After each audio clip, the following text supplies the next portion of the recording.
কবিতা পাঠের সময় এখন। কবিতা পাঠের এই সময়ে আজকে নিজের চৌহদ্দির মধ্যে একটু ঘোরাফেরা করার প্রয়াসে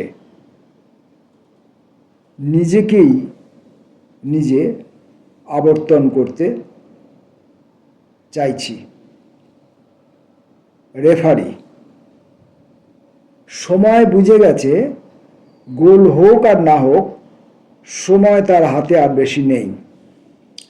প্রতিটি গাছে পাতা কমে বেড়ে উঠছে কাঁটা, সবুজ মাটি পাল্টাতে চাইছে মরু হয়ে। তুমি এ সময় কি ভাবছো? মনে স্ট্যাটাস কেমন রেখেছ? ঋতুর শরীরে ধরা পড়ে না। সময় জানে তার ডাকনাম অনন্ত, অথচ বাঁশি থাকে রেফারির হাতে। পরিচিতি গেলাসে ঢালি, কুঁজোয় ঢালি, ঢালি বগি থালায়। সম্পাদক যে কবি পরিচিতি চেয়েছিলেন খুঁজে পাইনি। ভুজ সংখ্যা দিয়ে কঠিন পদার্থের আকার বোঝায়। আমার ভুজ নেই, আকার নেই, আমি তাই কঠিন নই।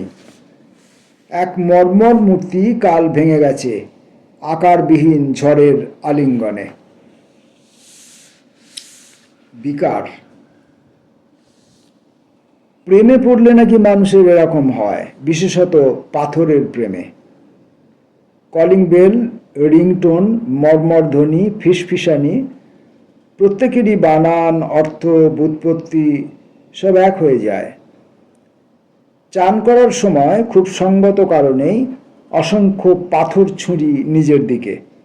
হে মহান, হে দরদি, হে প্রাণঘাতী প্রেম। লগ্ন প্রতিদিন দিনের একটা নির্দিষ্ট সময়ে কষ্ট বেড়ে যায়। খাতার, গাছের, চোখের পাতারা তা বোঝে। প্রতিদিন গানের একটা নির্দিষ্ট চরণে ফেনা বেড়ে ওঠে। সাবান, সমুদ্র এবং অভিমান তা বোঝে। ভয় আঁকার সময়, গড়ার সময়, ছোঁবার সময় আশঙ্কা সত্যি হয়ে ওঠে। আশঙ্কার সত্যবাদিতা কেউ কি পছন্দ করতে পারে? আঁকি না, গড়ি না, ছুঁই না, কেবল টিকিট কাটি প্রদর্শনীতে যাবার জন্য। চুরি উপযুক্ত আলো এবং বাতাসের আনুকূল্যে সমস্যার বারে এখন বাড়ন্ত নেই। সংখ্যায়, মেদে এবং কাঁটা বাহুল্যে তারা এখন বেশ ভয়ঙ্কর। বাইরে তাপমাত্রা 45 ডিগ্রি, ঘরে কৃত্রিম আয়োজনে কিছুটা শাসনে রেখেছি তাকে। সার্কাসের চেয়ারে বসে আছে বাঘ, বাঘের মধ্যে লুকিয়ে আছে ওত। বিদ্যুৎ যোগানো যেন বন্ধু না হয় প্রভু, বিদ্যুৎ যোগানো যেন বন্ধ না হয় প্রভু। অন্ধকার কেবল আমাদের নয়, চুরি করবে তোমাকেও। না বলা, যা বলতে চাই প্রায় বলে ফেলি, কিছুই না বলতে শেখাই তাকে। সূর্যের রং যে কালোর উৎকৃষ্ট উদাহরণ তা বলি না। সকলে যেমন সোনা ও প্লাটিনাম বলে জয়ধ্বনি করে, আমিও তেমনই, কিন্তু তারা অন্ধকার গুদামে ধাতুমল মেখে ঘুমায়। ঘুম দিয়ে মানুষ অনেক মানচিত্র চেপে রাখে, আর সেই চেপে রাখা হরমোনকে অতিরিক্ত উদ্দীপ্ত করলে স্বয়ং চাপা পড়ে যাই আমরা। কত কথা যে সঠিক করে বলা হয়নি, মহাকাব্যের প্রতি চরণ তা জানে। সেই সব বেঠিক বলা পুরাণের জামা পরে সত্যের সঙ্গে করমর্দন করি রোজ। কথা অশোক তরু আর আমি কথা বলি। আসলে আমি কথাকে তেমন ভালোভাবে চিনি না, অশোক চেনে, এবং ওই আমাকে শেখায়। কিভাবে কথাকে বলাতে হয়।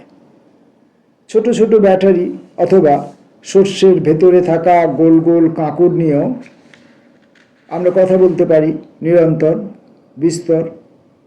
শিক্ষামন্ত্রীর হাতে কতজন শিক্ষক ও ছাত্র খুন হয়েছেন তা নিয়েও। কথার নিজস্ব এক অন্য রকমের পছন্দ আছে।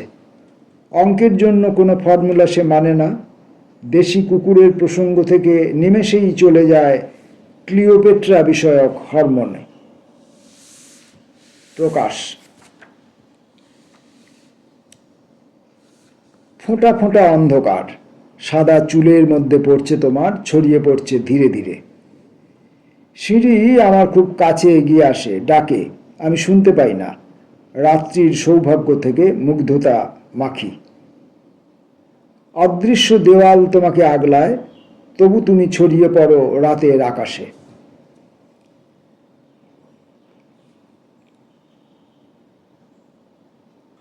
নিজেকে পর্যবেক্ষণ করা, নিজেকে নিজের চতুর্দিকে নিজে আবর্তন করার এখনকার মতো শেষ প্রয়াসটি। চিরন্তন তুমি। তুমি তো সেই এক চিরন্তন তুমি, লোহার মতো যে সবার আগে চুম্বকের। চুম্বককে যে কেন চুম্বক বলা হয় তা তুমি জানো, আমি জানি। না জানার অর্থ দিয়ে চুম্বকও তা জানে, যেমন জানে আমি কেন মরছে। মেঘের সন্ধি বিচ্ছেদ করলে জল পাওয়া যায়, বিদ্যুৎ পাওয়া যায়, খানিকটা ব্যথা আর চিঠিও পাওয়া যায় কিছু। হাজার হাজার তুমি দিয়ে এক একটা পাড়া, পাড়ার দখল থাকে চুম্বকের হাতে। নমস্কার।